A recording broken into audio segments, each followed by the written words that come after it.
Shalom. Khan Laima, Yahweh, Bahashem Yahweh Shai, Bahashem Rakwakadash. All praises be to the Most High, Yahweh, in the name of His Son and our Lord and Savior, Yahweh Shai. Much respect and honor to the brothers that are doing the work in truth and sincerity, risking their lives and freedom to do so, pushing this gospel throughout the four corners of the earth. Salutations to the hopeful elect that are scattered abroad. Double honor and respect to the apostles and elders of Great Millstone. Coming back at you with another lesson. Buckle your seatbelt. And usually when we hear this term, buckle your seatbelt, it means that we're getting ready to go through some turbulent, trying times. So it's an expression to signify that some very dire straits are coming. And in this context, we're talking about tribulation, preparing for Jacob's trouble. There's a short video that I want to play. Let's read this first. Copyright disclaimer under Section 107 of the Copyright Act of 1976. Allowance is made for fair use for purposes such as criticism, comment, news, reporting, teaching, scholarship, and research. Fair use is a use permitted by copyright statute that might otherwise be infringing. Nonprofit, educational, or personal use tips the balance in favor of fair use. Let's continue. Gentlemen, Venezuela and England are on the verge of having civil wars. Ukraine just got their F-16s. The stock market in Japan just fucking plummeted.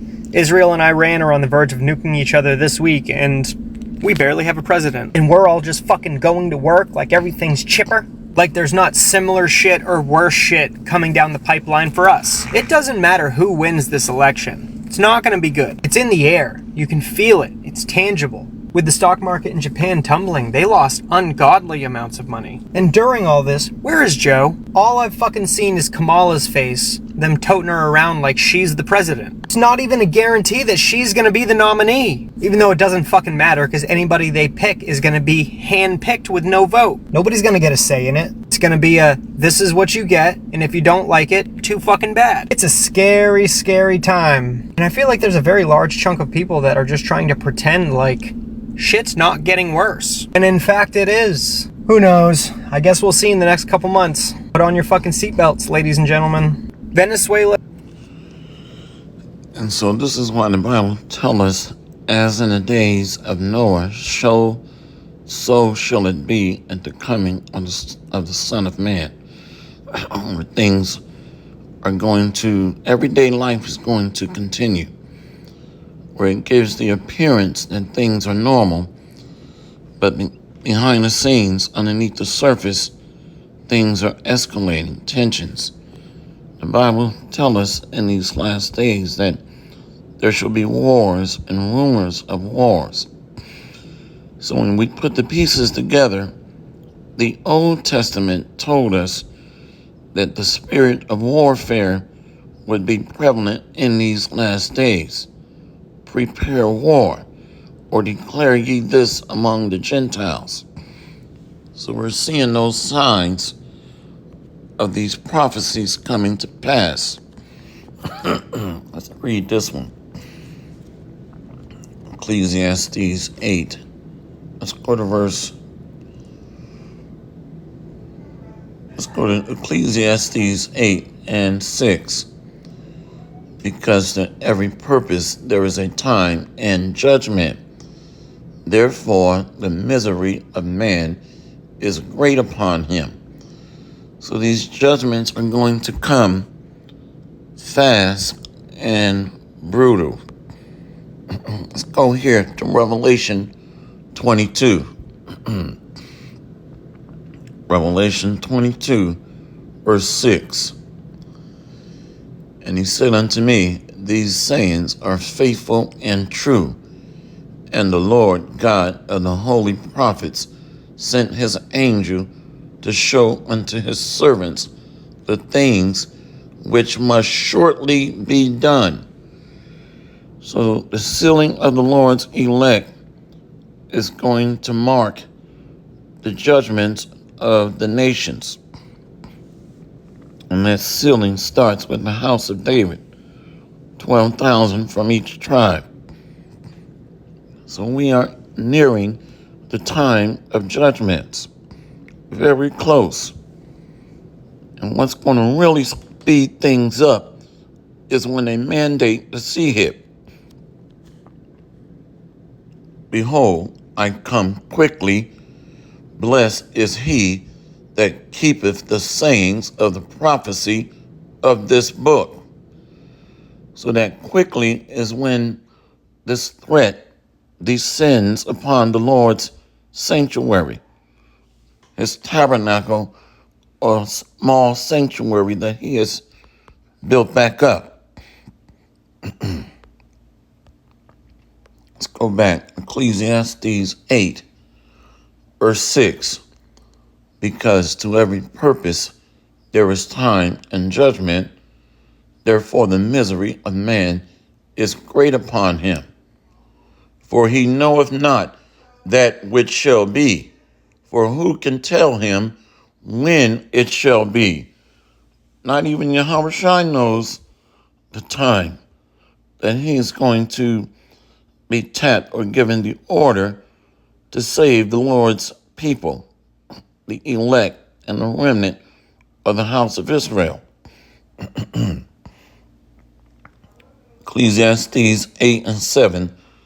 For he knoweth not which shall be, for he knoweth not that which shall be, for who can tell when it shall be? There is no man that hath power over the Spirit to retain the Spirit. So this judgment comes in an instant, with little to no warning. The Bible says, suddenly shall destruction come upon him. Neither hath he power in the day of death, and there is no discharge in that war.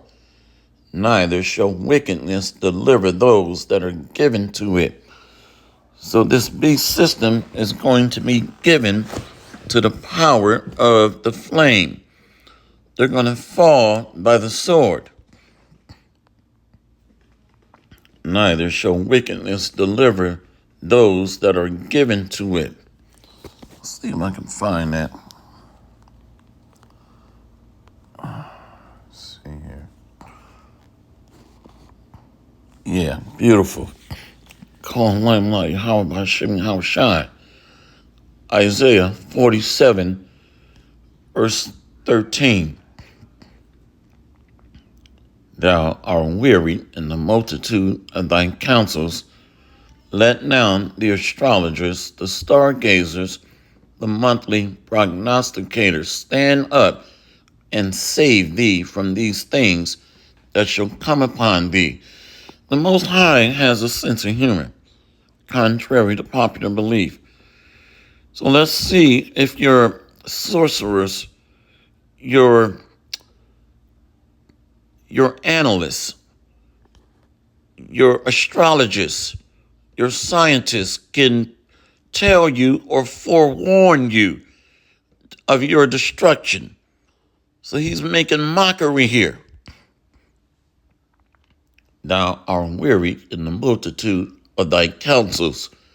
Let now the astrologers, the stargazers, the monthly prognosticators stand up and save thee from these things that shall come upon thee. Weather forecasters, threat analysts that are watching radar systems, all of these people are going to be rendered useless. Behold, they shall be as stubble. The fire shall burn them. They shall not deliver themselves from the power of the flame. There shall not be a coal to warm at, nor fire to sit before it. So this beast system is going to be given to the power of the flame, starting with the daughter of Babylon, the USA. Let's go to Revelation 9, verse 18. So the context here is talking about Armageddon or Armageddon. Armageddon, mountain of troops. Revelation 9, verse 18. By these three was the third part of men killed by the fire, and by the smoke, and by the brimstone, which issue out of their mouths. So this is Edom being destroyed here. Their kingdom being brought down by nuclear payloads or nuclear warheads. And this is going to show you right here that the law is not done away with. The great whore is being burned for practicing witchcraft and black magic and being stoned for committing crimes that are worthy of death. So there is a mixture of villains here, transgressors, violators. Revelation 9, verse 18. By these three was the third part of men killed by the fire and by the smoke and by the brimstone which issued out of their mouths. The nuclear warheads. These are those stones. For their power is in their mouth and in their tails, for their tails were like unto serpents and had heads, and with them they do hurt. So most of the missile is logistics or service and support. Service and support that propels the nuclear payload or warhead forward that brings the devastation. And the rest of the men which were not killed by these plagues, yet repented not of their works. And the rest of the men which were not killed by these plagues, yet repented not of the works of their hands, that they should not worship devils and idols of gold and silver and brass and stone and of wood, which neither can see nor hear nor walk. Neither repented. Repentance and or judgment or salvation starts with the house of Israel. So everything is done in order. So the elect of the elect are the teachers, followed by an elect remnant. And then underneath the remnant of the Lord's chosen are the nations that are going to come underneath the government of the house of David. But the Lord does everything in order. Moabites are not going to wake up and start following the laws. They have to be made by their lords to follow the God of Israel, the God of Abraham, Isaac, and Jacob, along with the other nations. That's why when we read Isaiah 24, let's go ahead and get that.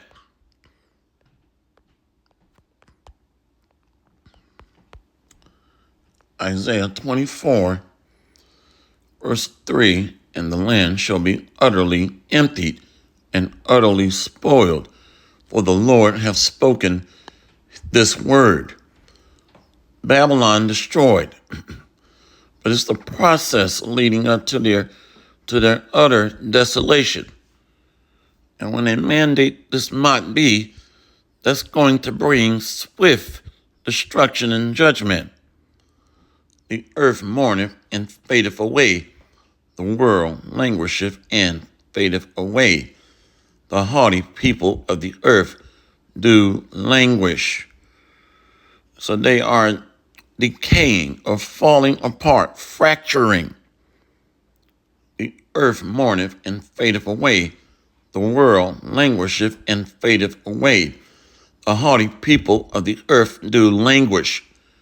The earth also is defiled under the inhabitants thereof, because they have transgressed the laws, changed the ordinance, broken the everlasting covenant. So the earth is given into the hands of Edomites, Edom, the wicked, pursuant to Malachi 1, verses 3 through 4, and Job 9 and 24. Therefore hath the curse devoured the earth, and they that dwell therein are desolate. Therefore the inhabitants of the earth are burned, and few men left. So the curse, the major plague, are the plagues of fire. But there are some subsequent plagues that are going to lead up to that fire, which are disease, pestilence, sickness. And this man is going to mandate the CHIP as a control measure to track and trace those that are non-compliant or deemed as threats to be discarded or to be eliminated because they are non-compliant. So the CHIP is going to mark those that are compliant and deemed as non-hazardous. But those that are deemed hazardous is going to be seek and destroy or eliminate at all costs. So it's going to be very ugly. That's why the Bible says that they shall come in like madmen, sparing none. Okay. Neither repented they of their murders, nor of their sorceries, nor of their fornication, nor of their thefts. Why? Because that's their lot. They were not made to do that. They were created to promote murder, debauchery, witchcraft, rape, robbery, and theft. So they're operating within the specs or specifications of their lot that they were created for as the wicked, pursuant to Proverbs 16 and 4. See, doom. They're given to the power of the flame. Revelation 19 and 20. And the beast was taken, and with him the false prophet that wrought miracles before him. So this beast is a global system under the Dukes of Edom, the international bankers, the global elite, the 13 Illuminati families, which really, there are more families than that, but these are the primary families that I'm talking about. The primary families.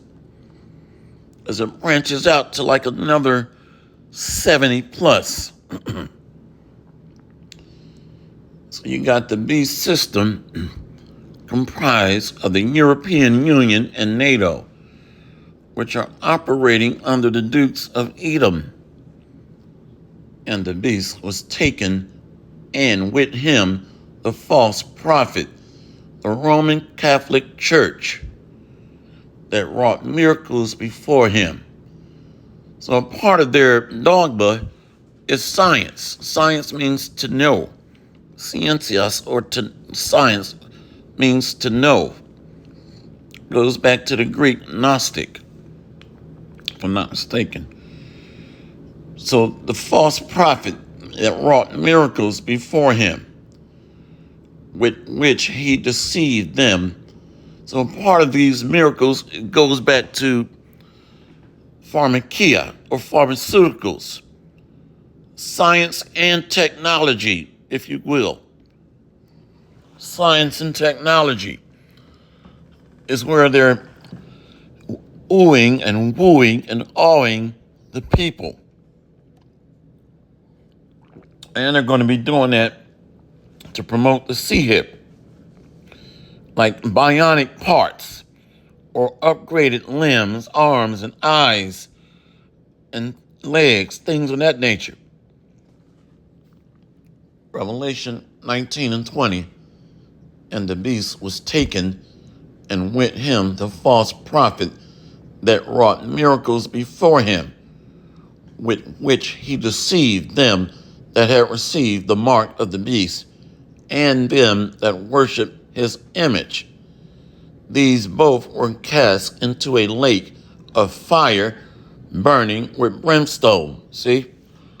So they're given over to the power of the flame. Let's go to etymology online real quick and close out.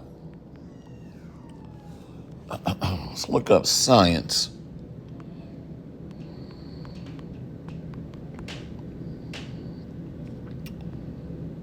Science. See, to know, the state or fact of knowing what is known. And this man uses a lot of pseudoscience, fabricated research and development. Pseudo means false. Matter of fact, let's get one more. It's in Timothy.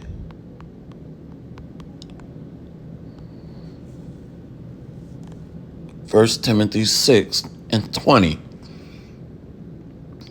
O Timothy, keep that which is committed to thy trust, avoiding profane and vain babblings and oppositions of science, falsely so called. So the science is a religion. So it is a compilation of beliefs and based on faith. So what it is it's opposition to the Most High's doctrine. So it attempts to discredit the Bible and give a replacement philosophy instead of the Bible. So it's based on books and research and development, tests, theories. So essentially, it is a religion, a binding list of belief systems. Let's look this up, science, real quick. See? Gnosis in the Greek. Just making sure I'm not tripping. Sometimes I forget stuff in this flesh. See, knowledge goes back to know or knowing, to know. Knowledge signifies, in general, intelligence, understanding. See, Christian religion, the deeper, more perfect, and enlarged knowledge of this religion, such as belongs to the more advanced. See, I was in the spirit saying that it is a religion. Moral wisdom, such as seeing, okay, yeah, all right. So, the doctrine of Yahweh Shai, given from the Most High, is the true knowledge and understanding, the true doctrine of life. Everything else outside of that is pseudo. It's not based on divine wisdom from on high. Anyway, so this system is going to be taken where they least expect it. The Bible says that desolation shall come upon them unaware. Hopefully, this lesson has been edifying. All praises to Yahweh Bahasham, Yahweh Shai, Bahasham, or Kadash. See you on the next lesson, Lord willing. Kwam Yasharallah, and the Bible. We got next, Lord willing. Rock and thumb. Shalom.